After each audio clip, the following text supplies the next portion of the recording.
Morning all.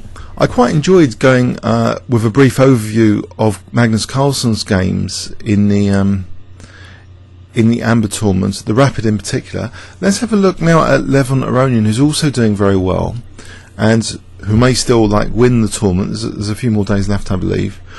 So this was his first round game, and it was quite interesting, actually, very interesting. I think he jokingly played the Leningrad Dutch. It was a mixture of where his opponent was from and where he's been staying, in the Netherlands. So he chose the Leningrad Dutch against d4. He doesn't usually play this. He usually plays a much more solid system. And there's a GM commentator on YouTube who's actually recommending f4, which is the bird's opening, but in particular the polar bear, which is a particular system within the birds. I think where you're fianchettoing the king's bishop. So basically, I think the polar bear is like a reverse Leningrad Dutch, and as such I'd recommend it, because I've always had actually generally very pleasant experiences in games with the Leningrad Dutch as black to d4. The only thing is, with the bird's f4, you've got to be wary of the from gambit. So e5, you've got to be able to handle that. But other than that, yeah, it's a very interesting idea to play f4 as white in general, the birds, and in particular the polar bear. Look it up on YouTube. There's a grandmaster, an excellent commentator, doing that. But here, yeah, so Levon is playing the Leningrad Dutch. So it's the fianchetto of this king's bishop. So both sides castle, so c4, d6, and after knight c3, knight c6. Now what is this? First it was Magnus copying my openings, and now it's Levon. I played this, knight c6. You get the double pawns after d5. You're inviting double pawns with a bit of dynamic play. So obviously he's been looking at my videos for the f4 pawn sack after e4, but e4 wasn't played. It was actually c5. Now c5 does potentially mean queen b3, d6 is going to be painful, so bit of prophylaxis, king h8, so queen b3 hitting b7, and maybe d6 is going to be the strategic break for white. Now Levon, uncharacteristically, he has to go for the king in this position. There's no real positional play, because it's actually worse on the queen side. There's severe paralysis potentially. b7 doesn't want to weaken any light squares, doesn't want to play a move like rook b8, because a7 will probably be targeted, like bishop e3 maybe, or just knight b5, or knight b5, bishop e3, rook d1 and d6. These breaks on c7, b7 is a bit weak. He's got to play for the king attack, and he does so wonderfully in this game, I've got to say. So h6 after rook d1, yeah, the break is d6 to be concerned about. He plays g5, so he's playing like a real caveman. Bishop d2. Okay, so this bishop d2 is sort of nice, because maybe bishop e1, if white wants to either put the rook on c1 or maybe double to play d6, there's the opportunity without allowing f4, which could be annoying. So a6, maybe trying to discourage knight b5s, and bishop a5 also might follow after that, and then d6 might be even more painful if that pawn was pinned. So bishop e1, tucking away the bishop. Okay, so queen e8, caveman attack continues, and this is what you play in the Leningrad Dutch. In the polar bear system, you play like queen e1 or queen h4 in reverse. So if you like playing the Leningrad Dutch as black, the idea of playing a system in reverse, I did try it in one game this year with b3, which Larson used to play a lot. But I mean, the game wasn't a win, but it was an exciting game anyway. And you can often play ideas in reverse or from other openings, because ideas are ideas sometimes. It doesn't matter if they're transformed in a particular way, the idea might actually still hold. So you can play with this as white in many systems, this sneaky queen move. In the Grand Prix attack systems, it's also very handy to get your queen over to the opponent's king. So it's good stuff from Levon, showing he's a bit of a hacker if he wants to be. So d6 is finally played. So it's offering, on one hand, it's undoubling black's pawns, but on the other, it's creating further exploitable weaknesses in black's position. So it's loosening black's position quite a bit, although paradoxically it's undoubling pawns. And now this passed pawn is also quite dangerous for d7, so also the dark squares are more exploitable now as well, like b6 and c5. So in fact the mighty knight goes into there, and I guess white was winning this position, but black just generates counterplay. So f4, and now there's a bit of hijacking on the diagonal, bishop c3. There's a bit of vacuum here. So this, I think this might be the first and last time you see Levon playing a game like this, but it's just really, really exciting to see an ultra solid positional player play like me. So finally I've had an influence on even Aronian at the top. So e3, yeah, trying to break through to the king. King's crushing is in progress after e3. Bishop takes f6, rook takes f6. There's a bit of a downside to this, because bishop takes f6 actually weakened d7 control, meaning d7 actually wins a piece now, believe it or not. So black is getting a little bit of counterplay against white's king now. He plays check, and now he takes, so he's a whole piece down. So white's technically clearly better, but has some issues here after rook e6. This battery causes a bit of a pain on e2. Now when I checked with an engine bishop, I think bishop f3 here stops actually naughty things like queen h5, but that wasn't played. It's a rapid game. After knight b6 instead, actually Levon just played a very, very cheeky move here, not moving the rook, but instead of moving this rook just to attack the queen first. And now, okay, actually that wasn't so cheeky, sorry, now he moves the rook. I had another idea that he might have been sacrificing that. Sorry, rook d7, which is now supported by that knight. So, okay, a rook on the 7th with a threat of queen f7. You'd think that's pretty strong. But here, f takes g3. So queen f7 is made less attractive. You don't want to lose yet another pawn there, maybe another pawn on b2. So recapturing back. I think the opportunity was somewhere, not rook d7, for bishop f3 to cut out queen h5. So in this line now, now there's queen h5, you see, with hitting h2, threatening like queen h2 to queen g1, and also e2. So these two squares are double attacked. So the improvement here for white, I guess, sorry, if we just rewind this, after rook b8, there was an opportunity here, instead of rook d7 immediately, just bishop f3, which also supports e2. I think that's an improvement. But white starts, you know, he gets a bit in trouble now. So there's these multiple threats. So king takes f2, but now beautiful coordination of all of black's remaining pieces. I know he's a piece down. So queen h2 threatening g3, which is protected. But now a little decoy is coming up here. But first, rook e6 means actually this rook is free for rook f6 check.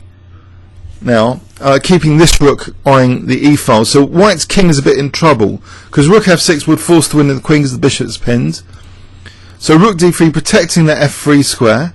But now, a very nice decoy move. At the moment, queen and rook are protecting f3, but decoying the queen now away from f3.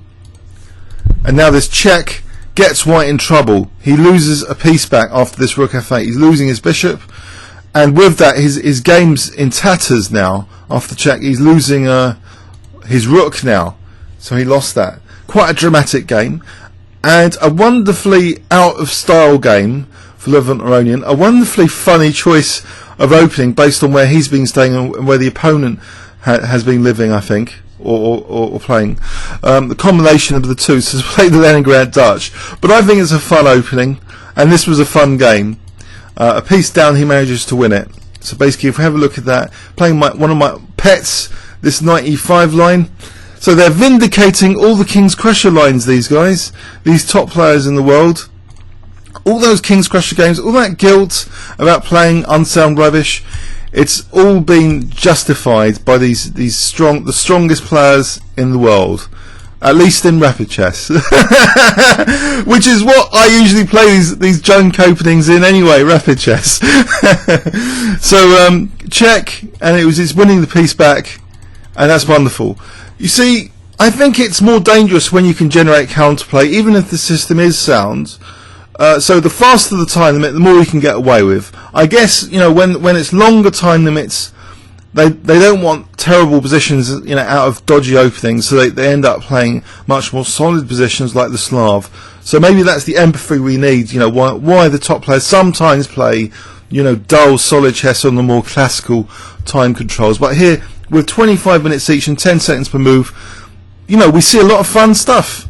Okay, so let's go to round 2. Aronian against Nakamura. It was okay. So d4, knight f6, c4, and it's a King's Indian, lovely King's Indian, good fun, and again more fun from Levon. Not a solid, you know, classical line like knight f3, but instead we're going to see caveman variation, are we? It says 6 pawns attack up here, so I was expecting at least the 4th pawn to come in straight away. 6 pawns attack, e77. By the way, this is an exercise chessgames.com. 6 pawns attack. Let's just quickly look. I don't know why that's called 6 pawns attack. There must be a reason for it, which I'm not sure quite at this moment. I thought it would have been 4 pawns attack. Is there a reason? Maybe with bishop e2, g4 and h4. I have no idea actually at this moment why this is 6 pawns attack. Alright, let's just go back to the game, and if you want to leave a comment about that, that's interesting. I don't think he's going to use all his pawns. He uses the 4 pawns surely coming up. Okay, so there's been capturing on d4. Is d4 a bit loose? Well, black's trying to get the dark squares in compensation, even if he loses d4. Oh, hg, so he's double his pawns. cb, a lot of dynamic, this is a very highly dynamic pawn structure for both sides now. So questions, big questions from this dynamic structure. Can white use this semi-open file here? Can black use the semi-open A file? Can these dark squares be exploited? Can the C file be used? There's numerous questions based on the pawn structure here. Okay, so queen h4 again. It's going on the dark squares maybe. So hitting g4. Something has to be done about that immediately, I think. It's just offered up on a plate with g3. So he's sacking g4. So bishop f4. So what's white playing at? Giving up that pawn. I think he's factored in his c-file pressure. I think Levon sometimes does that. He sacrifices a pawn mysteriously, but you realise then his idea is really to get a rook on the 7th rank via the c-file. That's a common theme I've seen in many of his games. So b6, he's further sacking another pawn. Just positional pressure. I love the intuitive positional sacks. And now look, the idea of getting the rook to the 7th is unveiled. So I think, okay, supporting e4 first, okay. He's munching d4 first. Exchange sack. What's going on here? This is crazy stuff. So white's the exchange down, but the bishops are very good, and he did get his rook to the 7th. And now counter exchange back, because otherwise, let's see, otherwise what would happen? I think white is just building the position here. Maybe bishop g3 if he wins d6, if this is tied down to d6, or bishop f2 to d4. I think these bishops are too strong in the centre in this particular position. Not sure, but okay, this promised to win another pawn as well. But with the rook on the 7th, the balance is kept, I think. It ends up being a draw, this game actually. This rook and pawn ending is going to be shortly drawn. So an exciting draw there. Let's go on to round 3 for Levon. We've seen this game already actually. So Levon was black, and I commented on it yesterday, but let's take it from black's perspective. So he played this kind of Slav setup with the a6 insertion and this rook a7, this curious rook a7, so he refused to play b5. And I don't know, it's interesting, isn't it? This knight e4, it's solid for black against Magnus. He's not going to get smashed up like, you know, easily, and he doesn't mind losing b7 now, and also d5.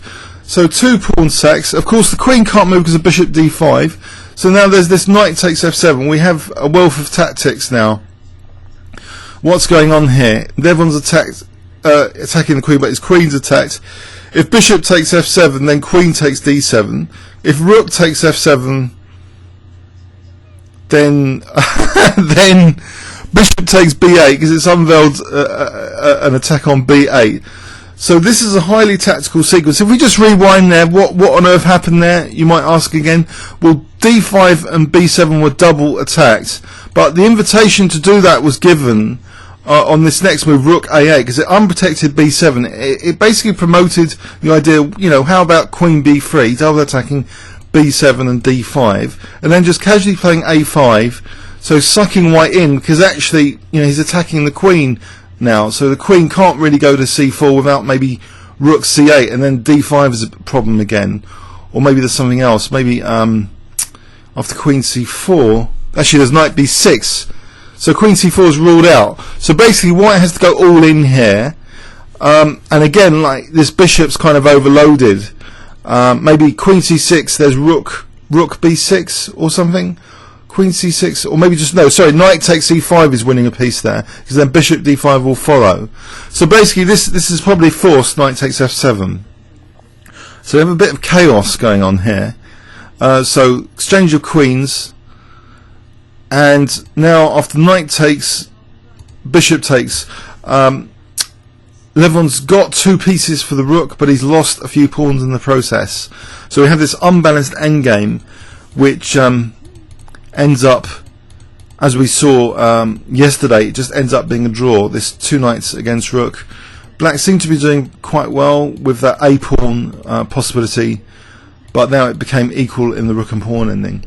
So let's move on to round 4. Ivanchuk against Levon in round 4. Let's flip the board. Okay, so c4, g6.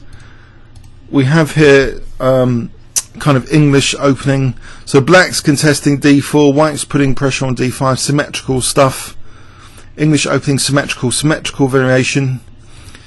This is kind of almost the thing that put me off playing English, the symmetrical line in particular. So a3, it's no wonder black didn't play a6, but it broke the symmetry, thankfully, with e6. So b4. So white's playing the dynamic English, dynamically trying to give up a pawn to maybe expose the dark squares, with kind of Benko gambit-like idea, reacting to black's e6. So anyway, some excitement's been injected into the position by both players, thankfully now.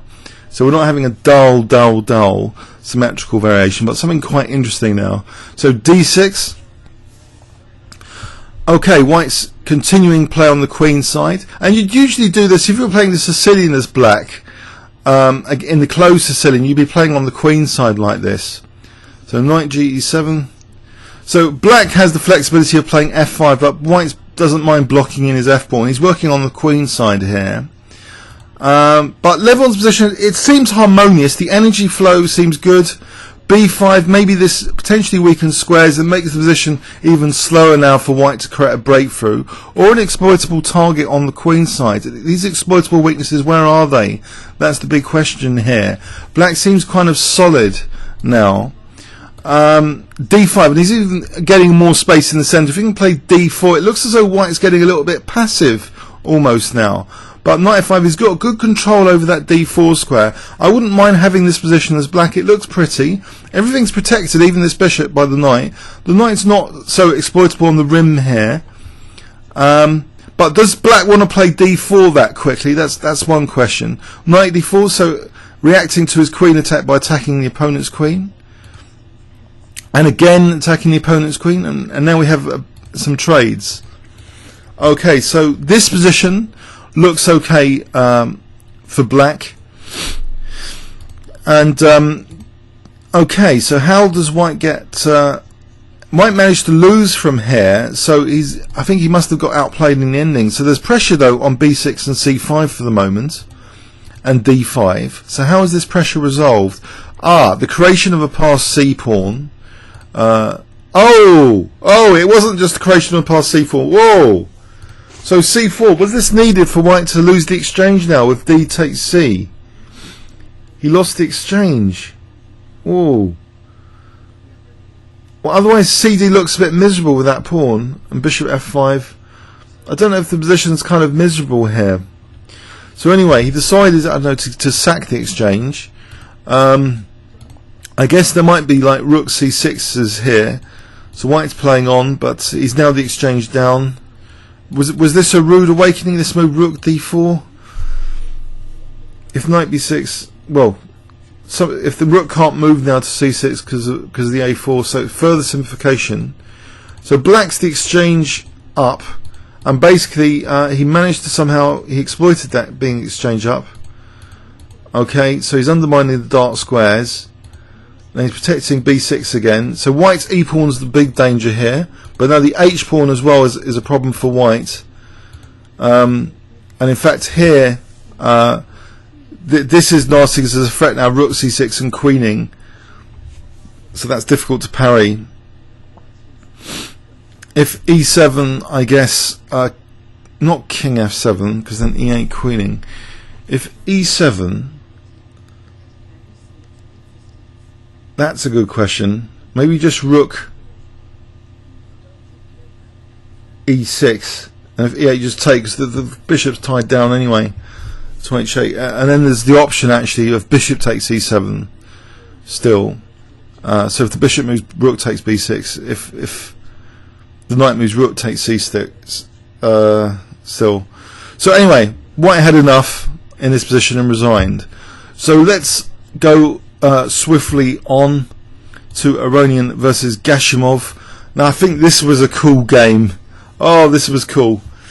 So how is the Slav defense defeated? This is a classic. I know it's only rapid, but one of the fundamental issues, visually at least, with the Slav is, you know, the c6 is weakening dark squares. You know, let's talk in very basic terms as if we've never seen the Slav before. But basically c6 is weakening c7 and d6, isn't it? And b6, and you know, the dark squares in general. Imagine these dark square complexes. Imagine you can get batteries on them, not just single pressure from single pieces, but double that pressure from doubling of pressure. There's a beautiful demonstration of a battery in this game on this diagonal. So watch out for that. That's very instructive because we all have these colour complexes. That's a recurring positional theme, playing on a certain colour. And the use of batteries in conjunction with exploiting colour complexes is something which maybe we should pay more attention to. And it was, you know, I think originally demonstrated. I haven't seen such a vivid demonstration of this diagonal in the Slav being exploited. So, and it was in the dullest of all dullest variations, the CD, keeping a symmetrical pawn structure. So we've got two super solid positional players, but despite that, there's something very, very interesting about the game evolving here, this F3 G4. So Aronian's, you know, I don't know if he's been affected by Nakamura to push lots of pawns in the opening, but they're obviously, maybe they are influencing each other's play to play more exciting or solid. I don't know. So Queen D2. White's, okay, he's pushed a lot of pawns, but the big question always, okay, maybe theoretically it looks a bit weak, but is it weak in practice? The proof is in the pudding somewhere. But, you know, if there's no proof, then, you know, maybe it's not so weak. But this move, Queen H2, the battery, the dark squares, look at this. This nifty idea of Queen D2 to H2 is unveiled. I like it. It actually is more than nifty. It creates tactical opportunities like Bishop C7's now to try and decoy the Queen, maybe. Or further, you know, get other pieces to, like a knight to b6 potentially. So it's used immediately. Now A3, shutting out the use of the b4 square from black. So G5, it seems a bit of a panic reaction, G5. I don't quite understand why black needed to play G5. I think, was he couldn't castle easily because then bishop d6 skewering queen and rook. I guess what else is he doing here? So this is wonderful poking into those dark squares. This is why I think this game, although it's a rapid, it's instructive for this little cute manoeuvre, Queen D2 to H2. So Bishop D6 poking into those dark squares, and now tactically, this is a disaster it seems, if H2, because then Queen H8, take, and then take the Queen, and white will be material up. That'll be 5, 9, 3, you just giving up 5 and 9. So we piece up after that. Queen takes h8. So knight g8. And now, Vuga gets mauled. G6, his king's under fire, his pawn chain is under fire. This is not the sort of thing you come to expect playing the Slav defence for your f7 pawn to be undermined like this. So bishop d3, and okay, at the moment it looks as though, hang on, is black doing okay still? But he's having to move his king, and now this lovely battery is used again to poke the queen. e5. Looks a bit shaky for the black king, but how is it going to be exploited? Well, bishop takes e7, weakening black's control now of d5. And actually queen takes e7 is played, maybe trying to get a counter-attack on the e file. But say knight takes e7, then d takes e5 looks on actually, because that queen's hitting e5 all the time. So this bishop e7 seems to have a lot of punch to it. It's actually winning a pawn. And I guess if rook e7, that's a big question. If rook takes e7, I'm not completely sure after rook e7 what happens, actually. Interesting. Please leave any comments in the video about rook takes e7. I'm not immediately sure. Oh, sorry. If rook takes e7, we've got knight takes d5 anyway here, because we've got a skewer, haven't we, against the queen. The king's in the wrong place here on f7. This is clearly a problem for black. So let's go back to the game variation. So queen takes 7. You're losing d5 anyway. Now g5. Wonderful stuff. Again, another exciting game. I hesitate to say, from Levon. Very exciting game. What is going on here with g5? If queen g5, maybe rook g1 hitting g6. The black king's getting exposed in the cold now. Lovely bishop sack, trying to draw the king out. If takes, then maybe, I don't know, queen h5 check was the idea. But I can't see the exact refutation after queen h5. Maybe, I don't know, king. Let's have a quick look at that. Queen h5, exciting stuff. Is it knight f4 check? Could there be a knight f4 or a queen h5? Let's try queen h5 here, and then taking here looks dangerous. If the bishop moves, say to, there's queen f7. So it all looks pretty dangerous anyway. Yeah, there's queen f7s. That looks pretty dangerous. So let's go back. So the king just moved to f8. So Geshemov's really getting mauled out of what seemed to be a solid choice of opening. So knight f6, starting to tear the black king to bits, trying to expose the black king more. So black didn't want to take there for some reason. If bishop takes, let's have a look. Bishop takes. Maybe just takes here, and this is bad for black. Maybe just bishop e4. It looks pretty exposed for black. This bishop's not particularly great, although there might be something more concrete here after bishop f6. Anyway, okay, let's go back to the game continuation. So king e7. So rook takes c6, exchange sack. He's winning that e5 pawn. Beautiful exchange sack to improve the position a little bit further, giving up a little bit of material. Knight h7, numerous threats now. I think one of them must be g takes h6. So black counter sack the exchange, but the king's getting kicked around. Rook g1 now, the skewer, and also rook g6 is also menacing. So this is the end really for black. He resigned here. He's losing material anyway. So bishop f7, rook g7 might be a piece up. So that was a real mauling. But I thought the key thing about this game to remember is this battery on h2 to b8. If you play the Slav, maybe think dark squares and batteries on dark squares. That could be the key trigger, maybe, to one's thinking. So I don't know if this is a new invention, but it was all pretty nifty to play h4 with the idea of queen d2 to h2, vacating that h2 square for this battery on the dark squares. I think this is wonderful creation. Something, when you see something original in chess, you get inspired. So this was like original play, and the rook's very, very useful for knight d5s here. So knight d5 was used here anyway, and then the black king's getting totally like mauled. So that was a spectacular win, actually. I think one of the nicest wins of the tournament, I would say. So let's go back to round 6. Actually, we're on round 8 now, so we're going to get one more bonus game from our coverage of Magnus. We'll revisit Magnus maybe in a few rounds later. So, okay, in round 6, Grischuk. So he's playing white against Grischuk, and oh dear, he managed to lose against Grischuk. So what happened here? This is why he's not totally in the lead. So it looked comfortable. It looked like an Avrak kind of, fianchetto system, positional. Is black getting any counterplay? He shouldn't really be getting too much counterplay out of this, but he's playing it like a Benoni with, which is usually better against the fianchetto lines, to play like Benoni, dark square, and queenside, expansion. So bishop d7, queenside expansion plan with b5. It's nailed down, but b5 is played anyway.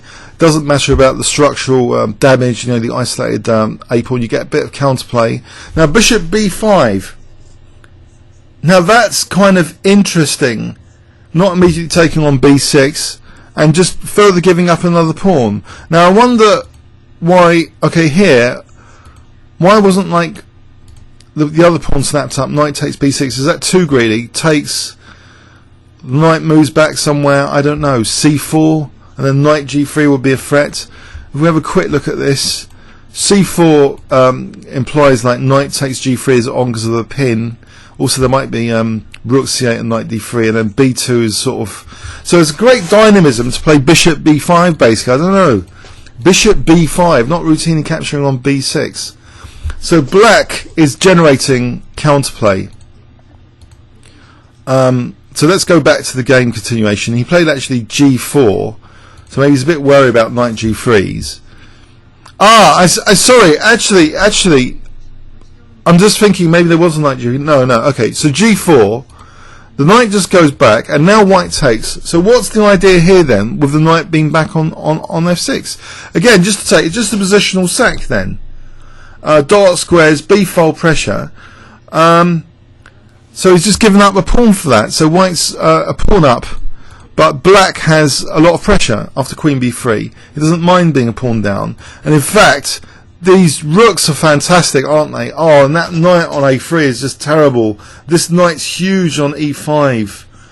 Oh, this is just wonderful play from black, I'm afraid, for Levon. And g5 fixing against f4.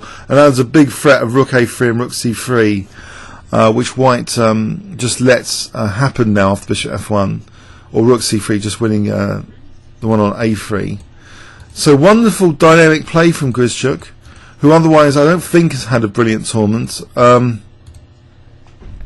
So he uses this 2 pieces against rook while he's munching pawns here, gives up f7, and now Levon resigns. So he lost control there quite severely. Very interesting, isn't it, really, how he lost control. It seems to be, a kind of stable, solid system.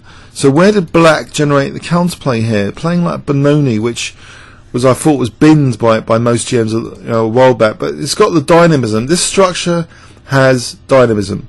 E-file, dark squares, potential for queenside pawn majority, use of e5, use of caveman-like moves like knight h5, as if there's going to be an attack against white's king. So it's another interesting game, and of particular interest, I think, is this other pawn sack now after a5, which maybe is an overkill to try and shut down black's counterplay. I guess if queen a5, there wasn't knight b5, queen takes rook. I don't know. It gets complicated as well after queen a5. Does it? I'm not sure what's going on there. Taking on a5. Interesting. But instead, b5. Oh, let's see. Queen takes a5. The knight's pinned to the rook. So what would be the refutation of this?